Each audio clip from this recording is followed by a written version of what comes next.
So hello everyone, अभी अभी एक अपडेट आई है आप सबके सामने शेयर करना था। जो भी बच्चे जो यूपी का जिनके मार्क्स अच्छे थे और वो वेट कर रहे थे कि थोड़ा यूपी का फ़ीस बढ़ गया है तो अपन बिहार का भी फ़ीस देख ले। तो मैं बार बार कहता हूँ, यूपी बिहार भाई भाई। तो यूपी की बढ़ती हुई फ़ीस को देख करके बिहार के भी Narayana medical college and hospital जो सासाराम में है, इसने अपनी फ़ीस को बढ़ा दिया है। और कितनी बढ़ाया है तो लगभग 1.5 लाख रुपए पर ईयर इन्होंने इंक्रीज़ किया है। तो अब जो इनका बजट है वो अप्रॉक्सीमेटली 80 लाख के आसपास चला जाएगा। तो जो भी बच्चे बिहार के फ़ीस के वेट के कारण यूपी की रजिस्ट्रेशन को मिस कर रहे हैं, तो मैं आपको यही कहूँगा, अभी और भी अपडेट्स आने बाकी है कि किस कॉलेज की कितनी फ़ीस होने वाली है। बट आप सबसे रिक्वेस्ट है कि आप यूपी की भी रजिस्ट्रेशन करके चलो, पता लगे बिहार में भी बहुत सारे कॉलेजेस की फ़ीस हाइक हो गई, बहुत सारे की ऑलरेडी फ़ी हाई है ही, और जिनकी हाई नहीं है उनकी हाई हो गई। जैसे कि ये सासाराम का फ़ी 75 लाख में, ये बहुत ठीक ठाक कॉलेज था, है ना, बहुत अच्छा नहीं तो बहुत ख़राब भी नहीं, मतलब बढ़िया कॉलेज था ये।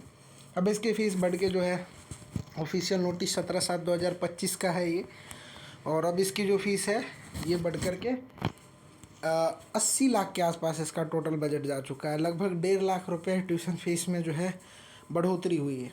और बाकी कॉलेजेस के भी अपडेट्स हम आपको देते रहेंगे जैसे कि हमारे पास आएगा।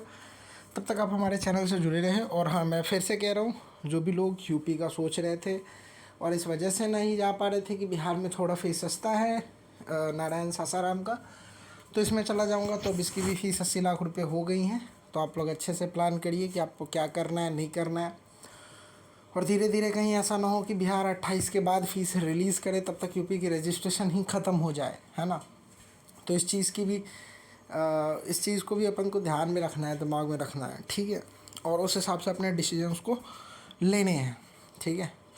और मैं फिर कह रहा हूँ, लोग जिन सस्ते, अब तो खैर जैसे मधुबनी, इनकी फ़ीस ऑलरेडी हाई थी, नेताजी की फ़ीस हाई थी, मधुबनी की 85 थी, नेताजी की लगभग 95 के आसपास थी। अब उसमें सासाराम भी ऐड हो गया, इसकी भी 80 हो गई, है ना।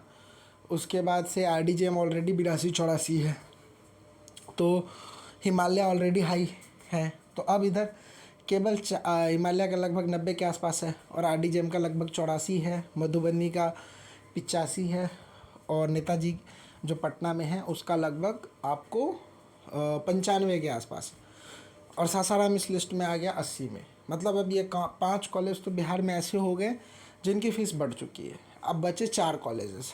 4 कॉलेजेस में देखते हैं क्या होता है। कटिहार का, एक माता गुजरी का है, और कटिहार माता गुजरी का भी अपडेट्स मैं अगले वीडियो में आपके साथ बिल्कुल शेयर करूँगा। और 2 कॉलेज जो सहरसा वाले हैं वो उतने अच्छे भी नहीं हैं, है ना। तो यार वो कॉलेज सच में उतने अच्छे नहीं हैं। और कटिहार और माता गुजरी, आपको पता है, एक सिख माइनॉरिटी, एक मुस्लिम माइनॉरिटी है। तो इन कॉलेजेस में जनरल सीट्स ही बचती हैं मात्र 150। तो चूँकि इसका कट ऑफ ज़्यादा चला जाता है, तो अपने पास बिहार में भी सस्ता ऑप्शंस, अच्छा सस्ता ऑप्शन नहीं बचा।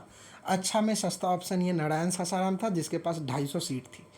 अब इसने अपनी फ़ीस को इंक्रीज़ कर दिया है। तो मैं फिर यही कहना चाहूँगा, कहीं ऐसा ना हो कि बिहार अपने जो बचे हुए 2-3-4 कॉलेजेस की फ़ीस है इसको अपडेट करने में 28 के बाद का रेट लगा दे, और 2-3-4 उसको अपन कह भी नहीं सकते, 5 को साइड कर दे, बचा 4। उन 4 में 2 ऐसे कॉलेजेस हैं जो बिल्कुल अच्छे नहीं हैं, लाइक श्री नारायणा, ठीक है, ये बस ठीक ठाक कॉलेज है, और लॉर्ड बुद्धा, ये भी बस ठीक ठाक कॉलेज है, उतने अच्छे तो नहीं है। तो पिछले साल जो श्री नारायणा की बजट थी वो 67 थी, और लॉर्ड बुद्धा की 71 थी। तो ऐसा ना हो कि इन दोनों कॉलेजेस की फ़ीस को अपन वेट करने के चक्कर में यूपी की रजिस्ट्रेशन ही मिस कर दे। तो इस बात को भी अपने को ध्यान रखना है, ठीक है। तो थैंक यू सो मच। अब मुझे नहीं लग रहा कि MBBS कहीं 80 लाख से कम में पॉसिबल है, ठीक है। तो इस चीज़ को भी अपन देखें, 75-80 लगेगा, और अपने डिसीजन को वाइजली ले। Thank you so much.